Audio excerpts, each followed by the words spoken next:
और मेरे साथ सचिव हैं आर के वर्मा जी। आर के वर्मा जी को मैं आज से नहीं, मैं समझता हूँ कम से कम 26 साल से मैं जरूर जानता हूँ। जब मैं हायर एजुकेशन का सेक्रेटरी हुआ करता था उस समय से ही हम लोग साथ काम करते रहे हैं। वो हमारे साथ ही काम करते थे डिपार्टमेंट में ही, बाद में ये जगजीवन राम इंस्टीट्यूट में भी काम करते रहे। बहुत बड़े शोधार्थी रहे हैं, कई चीज़ों पर इन्होंने शोध किया है। विशेषकर इन्होंने जो शोध किया उस समय में जितना इलेक्शन होता था उसका एनालिसिस ये लोग किया करते थे। इलेक्शन पर एनालिसिस करने वाला और कोई नहीं है, यही लोग एनालिसिस करके इनका रिपोर्ट्स उसमें पब्लिश भी हुआ है। और यहाँ पर आरके कॉलेज में प्रोफेसर थे पॉलिटिकल, आरके कॉलेज में रहना हाजीपुर में ना, आनंद कॉलेज हाजीपुर में पॉलिटिकल साइंस के प्रोफेसर रहे, डिपार्टमेंट भी रहे, वहीं से रिटायर भी किए और उसके बाद इसी में काम कर रहे हैं। तब IIT के साथ काम कर रहे हैं। सबसे बड़ी बात जिसके लिए मैंने इनको समझा कि इनको आमंत्रित किया जाए और इनसे सुना जाए, ये एक मैगजीन हम लोग IIT से निकालते हैं। मैं भी जुड़ा हुआ हूँ, टेक्निकली मैं भी उससे जुड़ा हुआ हूँ, लेकिन मुख्य रूप से इन्हीं का वो काम है। मैगजीन की कॉपी एक मैं लाया था, एक जर्नल जो बिहार से निकलता है, अगर मेरी गाड़ी से मंगवा लीजिए, एक जर्नल रखा हुआ होगा मेरे, तो विजिट करने वाला भी यही लगता है। इसलिए क्या प्रिकॉशन लेना है कि वो सिलेक्ट हो, अच्छा पेपर कैसे लिखा जाए और कैसे हम इंटरनेशनल जर्नल में छपवा सकते हैं। ये नहीं समझिए कि हमारा लक्ष्य है कि इनके जर्नल में छपवा लेना, इनका जर्नल छपवाना भी लक्ष्य हो सकता है, ऐसा कुछ नहीं है।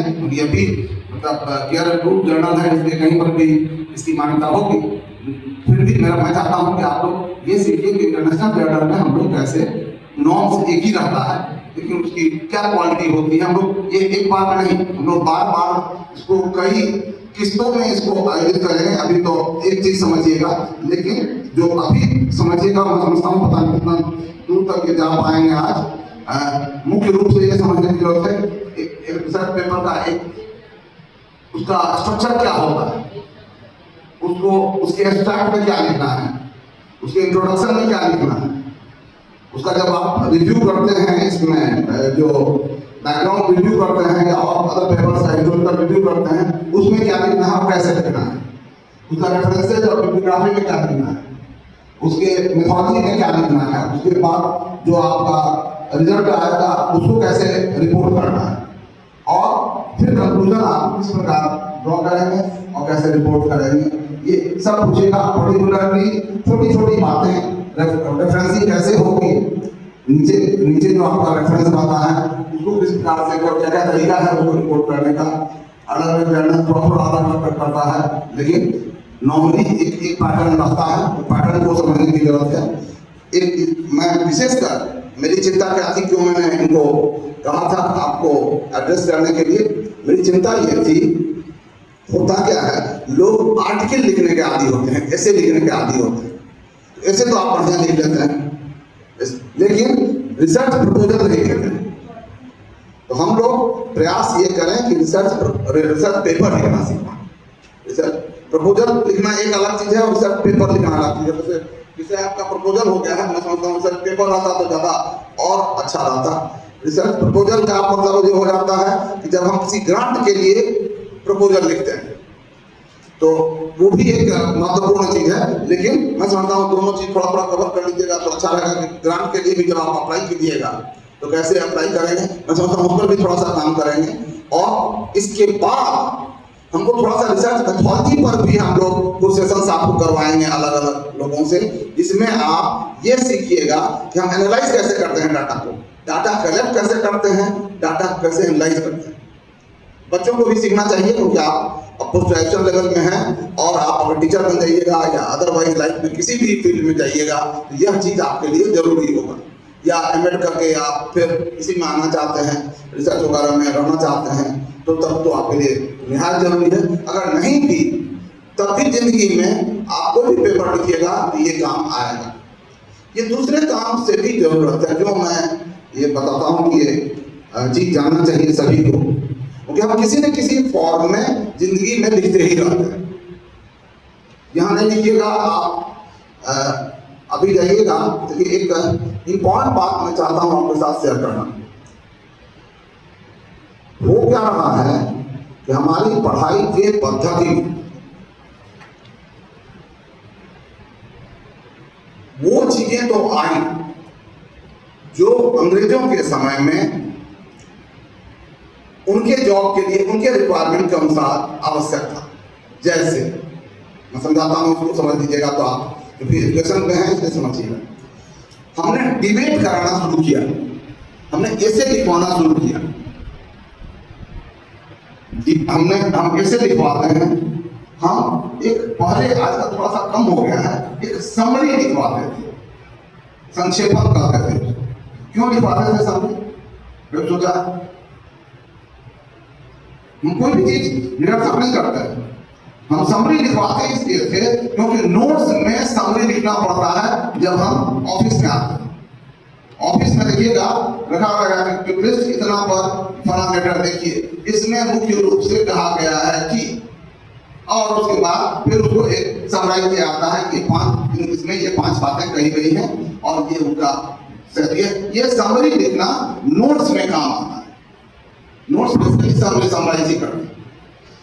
आप जो चीज देखिए, डिबेट क्यों कराते थे हम? डिबेट की 2 जगह पर आवश्यकता होती है, एक कोर्ट में, एक वकील और दूसरा वकील डिबेट करता है। बेसिकली कोर्ट का अपना पक्ष रखता है।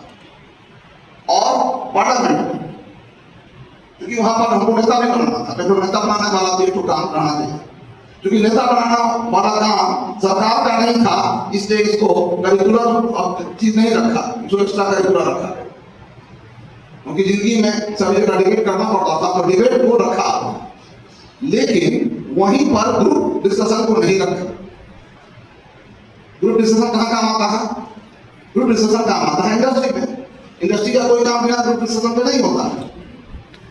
इसलिए देखिएगा कि जब आप मैनेजमेंट के लिए जाइएगा, वो किसी परीक्षा के लिए, तो ग्रुप डिस्कशन उसमें कराता है। उसमें हम लोग कभी पढ़ाते ही नहीं है, ग्रुप डिस्कशन कराते ही नहीं है, तैयारी भी नहीं कराते हैं, उसके प्रोसीजर से भी वाकिफ नहीं है। इसके लिए फिर 1 लाख रुपया देते हैं, हम लोग कोचिंग करने के लिए जाते हैं।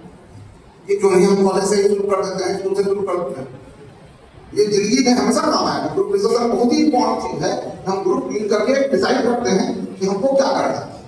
ये समझने की जरूरत है कि हम कोई भी चीज दिए हुए है ना, वो कहीं न कहीं से आता है, उसका सोर्स कहीं पर मिल जाएगा। आप मैथमेटिक्स देखिएगा, मैथमेटिक्स का करिकुलम देखिएगा, पुराना वाला करिकुलम में टाइम एंड मोशन रहता था। टाइम एंड मोशन में क्या पढ़ाते थे? एक ट्रेन इधर से आती है, एक ट्रेन उधर से जाती है, दिल्ली से चलेगी तो कलकत्ता कितने बजे पहुंचेगी, ये ट्रेन बना था। क्योंकि उस समय ट्रेन जाना शुरू हुआ था। अब ये 1854 से शुरू हुआ, तो अभी तक हम लोग वही बोल रहे हैं कि ट्रेन इधर से आएगी, उधर से जाएगी। अब देखिएगा जितना है उसमें कोई ऐसी चीज नहीं है जो चीज हमको जरूरत पड़ती है। आज देखिएगा एक बहुत इंपॉर्टेंट चीज की जरूरत पड़ती है। जैसे आज सभी को इनकम टैक्स रिटर्न भरना पड़ता है। हमने कहीं सिखाया है कि इनकम टैक्स रिटर्न कैसे भरा जाए? आज बच्चों को बहुत सारा फॉर्म भरना होता है, आधार कार्ड लेना पड़ता है, सबको लेना पड़ता है। कहीं सिखाते हैं कि आधार कार्ड कैसे दिया जाएगा। ये जो हम लोग सेवा का अधिकार में सबको सेवा देना है, हम कहीं सिखाते हैं कि सेवा का अधिकार में कैसे सेवा दिया जाए, क्योंकि ये हमारे जीवन से जुड़ी हुई चीज है। सर आज के जीवन में जुड़ा हुआ है कि मोबाइल सबको यूज करना है। हम क्यों नहीं सिखाते हैं कि मोबाइल सबको यूज करना चाहिए?